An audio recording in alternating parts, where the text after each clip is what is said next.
Muy buenas tardes, jóvenes. El día de hoy te voy a platicar acerca de los acontecimientos más importantes que se dieron durante el siglo XIX. Ya habíamos visto en clases anteriores el puro tema de la era napoleónica, que culminaba precisamente con la caída de Napoleón Bonaparte y el Congreso de Viena. En este esquema te voy a explicar también ese punto, pero ya no tan a detalle. Nos vamos a enfocar a todos los acontecimientos más importantes que se dieron durante, como te repito, todo el siglo XIX, que le he llamado el siglo de las revoluciones burguesas, precisamente porque todos los conflictos que se van a dar en esta fase van a tener un factor común. Todos ellos van a tener una cuestión de importancia obrera. Recordemos que el siglo XIX trae consigo la revolución industrial, la llegada de la máquina de vapor, y esto ocasionará conflictos ahora entre dos nuevas clases sociales, como lo explico en el video del marxismo, que por cierto, si no lo has visto, es importante que lo veas antes de ver este video.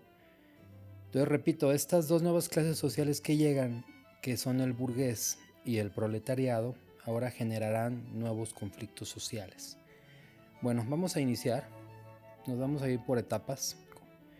La primera etapa que vamos a analizar es rápidamente la era napoleónica y los acontecimientos más importantes que, repito, van a ser detonantes de otros. Bueno, el primero de ellos es el que tiene que ver directamente con América Latina, con América más bien. En 1808 recuerda a Napoleón Bonaparte I, dentro de todas sus conquistas que andaba haciendo, también conquista España. Y el que estaba gobernando ahí en ese momento, ¿te acuerdas? Fernando VII es hecho prisionero. Y que en su lugar, Napoleón Bonaparte pondrá a su hermano José Bonaparte, mejor bautizado como Pepe Botellas, que es más mito que otra cosa, pero bueno, eso lo platicaremos en otro video. Entonces, este acto de Napoleón de conquistar España y dejar a su hermano José Bonaparte, ya habíamos dicho, eso va a detonar que todas estas posesiones que tenía España en América, todas sus colonias, pues ahora busquen su independencia. Pero ¿independizarse de quién? Bueno, pues precisamente de Napoleón Bonaparte, de Francia. Es por eso que, por ejemplo, uno de estos movimientos, que es el nuestro, la independencia de México, una de las frases que tenía Hidalgo era "muera el mal gobierno". ¿A quién se refería? Pues precisamente a este. Este era el mal gobierno y esta era una de las causas que motivaban precisamente a independizarse y a buscar un gobierno propio. Así también lo hizo Brasil, por ejemplo, de 1821 al 24, lo hizo también Venezuela. ¿Recuerdas esta figura quién es? Simón Bolívar, el líder que va a luchar por la independencia de Venezuela y muchos otros reinos que estaban también en esos años. Y bueno, y así las cosas. Recordemos, en 1815 es cuando van a derrotar a Napoleón Bonaparte. Y bueno, un año antes, recuerda, se hace el Congreso de Viena, que es esa reunión de líderes europeos para ver cómo se iba a repartir el territorio, porque acuérdate, ya habían vencido a Napoleón Bonaparte. Nada más que se escapa de la isla de Elba, donde estuvo encarcelado por propia voluntad, y regresa, y es cuando nuevamente se enfrentarán a Napoleón Bonaparte y lo derrotarán. Si no has visto el video de la era napoleónica, te recomiendo que lo veas también antes de esto, para que comprendas más a detalle de lo que estoy hablando. Bueno, el chiste es que derrotan a Napoleón Bonaparte, ¿verdad? En 1815. ¿Te acuerdas? El duque de Wellington, que es el que se encarga de derrotarlo. Y Bueno, no sé si alguna vez te preguntaste qué pasó con su hijo, el hijo que tuvo con María Luisa, su segunda esposa. Se llamaba Napoleón Bonaparte II, así literalmente desde que nació lo nombraron rey de Roma. Entonces, desde reino desde que nació, por eso te digo. Ahora, cuando Napoleón Bonaparte fue derrotado, él va a abdicar, le va a ceder el poder a su hijo. Estaba muy chico todavía, que tendría unos 5 o 6 años. Evidentemente que los revolucionarios no van a querer, no van a aceptar que él se quede con el poder, y en su lugar pues ya nombrarán a Luis XVIII. ¿Te acuerdas de este que habíamos hablado, que andaba huyendo porque Napoleón Bonaparte lo quería matar? Bueno, el chiste es que regresa y gobernará nuevamente para Francia. Pero bueno, ¿qué pasó con su hijo? Bueno, su hijo, al final de cuentas, déjame te cuento que se va a vivir a Austria con su abuelo y ya nunca más tendrá un cargo político. Será miembro de la nobleza. Él se enamora de una mujer que se llamaba Sofía de Baviera. Entonces aquí tenemos a Sofía y tenemos a Napoleón. Bueno, ellos se enamorarán y tendrán como hijo a este personaje que seguramente lo conoces, Maximiliano, que es el que vendrá a gobernarnos a nosotros acá en México. ¿Ven cómo se relaciona bien bonito toda la historia? Y bueno, ahí terminaría la historia de Napoleón Bonaparte II. Todavía hay un tercero, ahorita te cuento cómo se inserta aquí en la historia. El chiste es que el rey que seguirá gobernando a los franceses desde 1815 será Luis XVIII, rey de Francia. Y bueno, y de esta manera regresarán las monarquías a reinar en Francia desde 1815 a 1848, que es el último rey que tendrán los franceses. Bueno, pero vámonos a detalle. Entonces, el rey que habíamos comentado ahorita, que va a continuar reinando, Luis XVIII, él va a gobernar desde 1815 hasta el día de su muerte, que se da en 1824. Fallece por problemas normales, ya de problemas médicos, y en su lugar se va a quedar su hermano, que tomará el nombre de Carlos X, rey de los franceses. Pero también te quería comentar que me salté por aquí una fecha, dos fechas.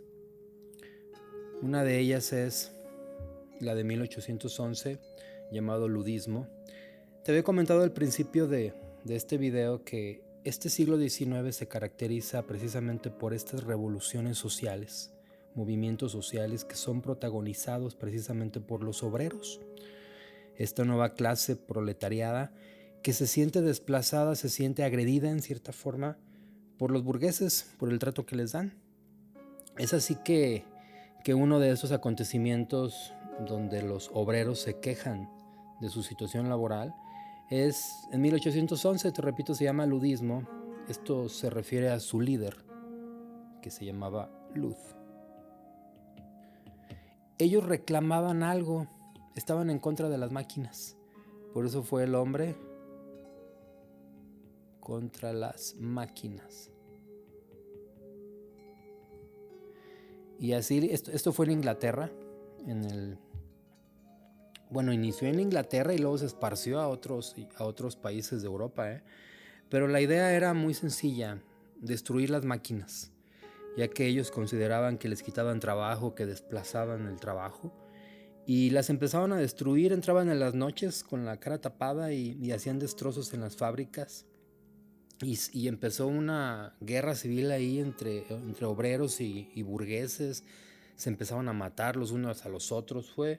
Y duró como 2 años, este conflicto llamado ludismo, hasta que el gobierno de Inglaterra tomará el problema con seriedad y ya terminará este movimiento y no tendrá más repercusiones. Pero es importante porque es el primer acontecimiento en el mundo donde los obreros se levantan y exigen derechos, a final de cuentas. Otro acontecimiento que se va a dar en estos años, que tiene que ver con nosotros aquí en México, pues precisamente va a ser la entrada de este ejército trigarante a la Ciudad de México, y con esto se declararía por terminada la independencia de México. ¿Se acuerdas? Esto fue un 27 de septiembre, pero de 1821. Este personaje de aquí, que también se convertirá en nuestro gobernante, será Agustín de Iturbide. Que como dato curioso, el año que se corona, que es en 1822, hace una ceremonia, una fiesta muy similar a la que había hecho Napoleón Bonaparte cuando se coronó. Como que todos lo querían imitar, fíjate, en cierta manera, su forma. Todos los que querían ser emperadores tomaban a Napoleón Bonaparte primero como un ejemplo en muchos aspectos. Bueno, entonces ahí tenemos esta primera parte del siglo XIX. Ya tenemos un nuevo rey en Francia, ya tienen un nuevo rey en Francia, que es Carlos X. Ahora, este rey va a gobernar también de una forma déspota, de una forma absoluta.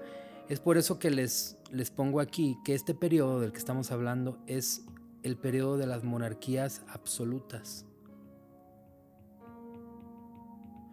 Ya no tan absolutas como antes, pero a final de cuentas ellos intentaron gobernar como lo hacía Luis XVI, de forma dictatorial, de forma centralizada. Y ahora se enfrentaban ante un nuevo problema, porque ya tenían una nueva clase social que no se iba a dejar de estos malos tratos, que es obviamente, repito, la clase obrera o la clase trabajadora. Es así que también lo van a echar fuera con otra revolución. Fíjate, en 1830, después de 6 años que llevaba gobernando Carlos X con medidas déspotas, nuevamente la clase trabajadora iniciará una revolución social. Ahora directamente es en contra de las medidas que llevaban a mucha gente en aquellos años en París, que había mucha pobreza, y la culpa era de las medidas que tenía Carlos X en contra de su pueblo. Esta revolución de julio va a tener mucha repercusión mundial. Inicia en París, pero se va a esparcir a Bélgica, se va a esparcir a Alemania. Esto va a ser el inicio de movimientos,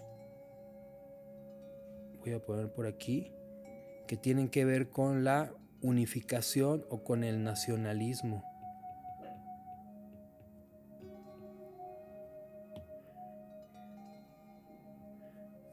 ¿Sí? Como por ejemplo la unificación de Italia o la unificación de Alemania, que tiene que ver con esta idea de forjar una nación y de que el pueblo, sobre todo, sea partícipe de ese nuevo gobierno. Por eso se le llama nacionalismo, porque viene de la nación, de los que la forman, que al final de cuentas es el pueblo, no solamente un rey. Y así las cosas. Ahora quitan a Carlos X y traen a un nuevo rey, que es Luis Felipe I. Fíjense que algo que no comenté, todos están relacionados, todos son de la misma familia. Por ejemplo, Luis XVIII, aquí está.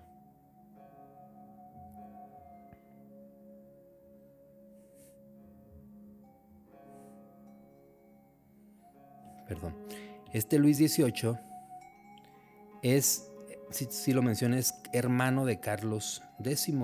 Y Luis Felipe es el primo de Luis XVIII. Entonces, pues todo quedaba en familia al final de cuentas, ¿eh? No había mucha diferencia, como que se pasaba nada más la bolita de uno al otro. El chiste es que en 1830, ahora esta revolución de julio, también revolución burguesa, trae a reinar a Francia al último rey de la familia de los Borbones, Luis Felipe I, que como dato interesante ya no lo dejan a él coronarse. O sea, es rey, pero ya lo hace con muchas medidas, con muchos frenos, ya no lo dejan hacer prácticamente nada. Ya en estos momentos la clase burguesa se ha apoderado, tiene mucho poder y sobre todo la clase obrera, que como te digo, ante cualquier cosa ya se van a una revolución. Entonces ahí tenemos a Luis Felipe gobernando en Francia. No va a durar tampoco mucho. Él dura gobernando de 1830 a 1848. También lo hará con medidas absolutistas, aunque como les digo, tiene mucho más límites que los anteriores. En 1838 va a suceder otro acontecimiento que es muy similar a lo que habíamos comentado del ludismo, donde los obreros se oponían ante las máquinas. Este se llama cartismo, también inicia en Inglaterra y se esparce a muchos otros países del centro de Europa. Y la idea era que los trabajadores, la clase obrera, andaba repartiendo cartas o panfletos, publicidad, más bien propaganda política, en el cual hacían alusión a mejores derechos. Este es el punto esencial del cartismo. Ellos reclamaban, iba a poner más derechos, pero más bien reclamaban derechos porque no tenían. ¿Como cuáles? Una jornada laboral, prestaciones como salario mínimo, seguridad social, cosas que hoy en día los tienen la clase trabajadora y que antes pues era impensable que se les dieran estos derechos. Esta revolución o este movimiento social llamado cartismo inicia en 1838 y fíjense, dura casi 10 años, hasta 1848. No va a tener mucho éxito, déjenme decirles. De hecho, lo adelanto desde ahorita. Todos los movimientos sociales que son iniciados por obreros no van a tener éxito. El gobierno los va a reprimir, el gobierno los va a sofocar. Esto ya va a suceder, esto ya va a generar cambios importantes hasta el siglo XX, como la Revolución Rusa. Bueno, así las cosas. Entonces, estábamos diciendo que está aquí gobernando Luis Felipe I, ¿verdad? Bueno, en 1848, que es el año en que termina su reinado, va a darse también por una revolución, fíjense. También va a ser protagonizada por la clase trabajadora. Ahora es en el mes de febrero, se llama precisamente así, Revolución de Febrero, o simplemente lo puedes encontrar como la Revolución Francesa de 1848. Acuérdate que las revoluciones tienen como fin cambiar el poder. Es un conflicto interno dentro del propio gobierno, dentro del propio país, que tiene como finalidad de cambio de poder. Entonces aquí ahora al que quieren quitar es a Luis Felipe. Primero quitaron a Luis y luego quitaron a Carlos y ahora quieren quitar a Luis Felipe. ¿Por qué? Por lo mismo de lo anterior. No les gusta su forma de gobernar. Y si a esto le agregamos que había mucha pobreza en aquellos años y todo esto relacionado por la falta de derechos laborales que había en esta era de la industria, pues ocasionará que nuevamente se vayan a una revolución aquí. Fíjense, y algo aquí bien importante. 1848 marca el fin de las monarquías francesas. Francia nunca más volvería a tener un rey. El último fue Luis Felipe de Orleans, Luis Felipe I. Y en 1848, cuando se logra esa revolución y se logra tumbar, quitar a Luis Felipe, iniciará un periodo en Francia que es conocido como la Segunda República. Lo voy a dejar. Ya había habido una república en la Revolución Francesa, precisamente. Duró muy poco, apenas un año. Este era el segundo intento de república. Acuérdate, el ingrediente esencial de la república es la división de poderes. Que haya un congreso, que haya un ejecutivo y que haya un aparato judicial. Y así fue. En 1848 se convocaron a elecciones y el que gana fue Luis Napoleón Bonaparte. ¿Qué crees? Pero como presidente. ¿Y quién es? Pues es el sobrino es el sobrino de Napoleón Bonaparte I. O sea, es el hijo del que habíamos comentado, el que se enamoró de Sofía. Y así llega a gobernar en Francia, pero como presidente, dura siendo presidente nada más 4 años, porque es lo que marcaba la Constitución francesa.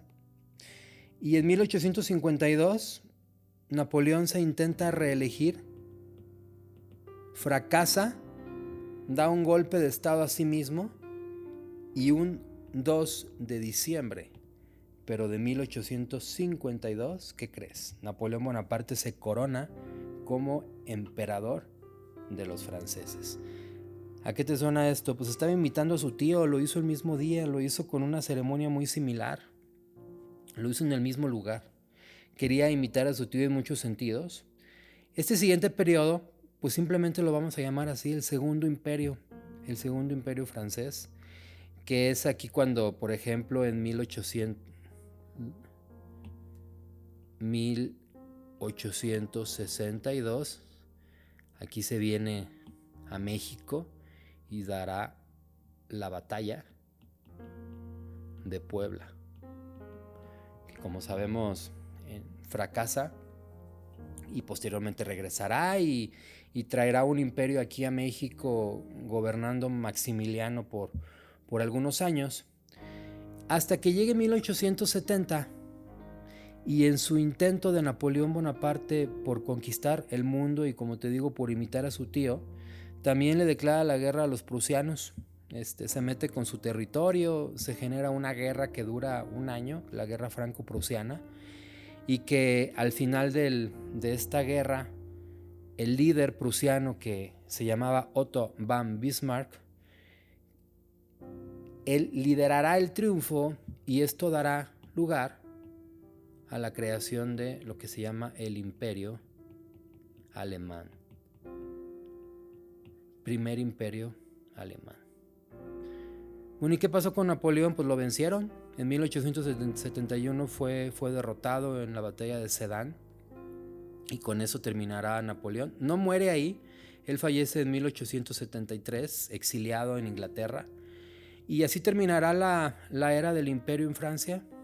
Un acontecimiento importante: cuando Napoleón Bonaparte es vencido, los prusianos entran a París, la ocupan, pero luego se van. El interés que tenía Prusia no era sobre el territorio francés, sino era simplemente acabar con Napoleón.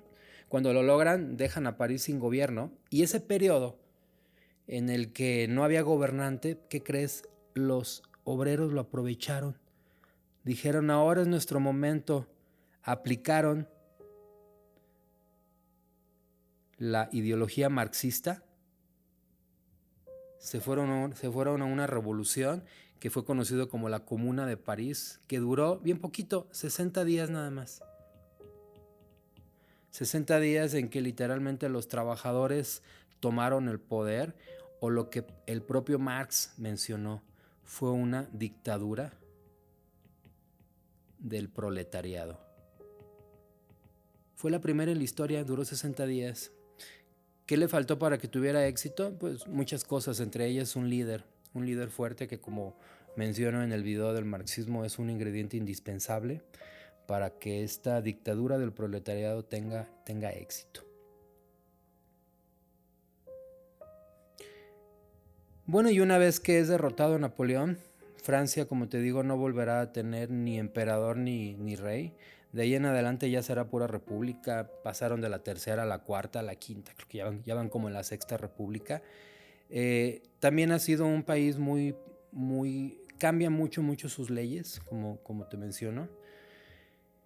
Pero lo importante es esto, que el siglo XIX vio nacer a todas estas revoluciones burguesas que, como te digo, todas tienen un mismo factor común. Todas buscaban darle una mejor vida al pueblo. No van a tener éxito, por lo menos en el siglo XIX. Realmente los cambios se van a ver hasta el siglo XX, precisamente en Rusia, cuando en 1917 dé inicio a esta revolución rusa que termine con el poder de los zares rusos y dé inicio a lo que ya saben ustedes, será la URSS, la Unión de Repúblicas Socialistas y Soviéticas.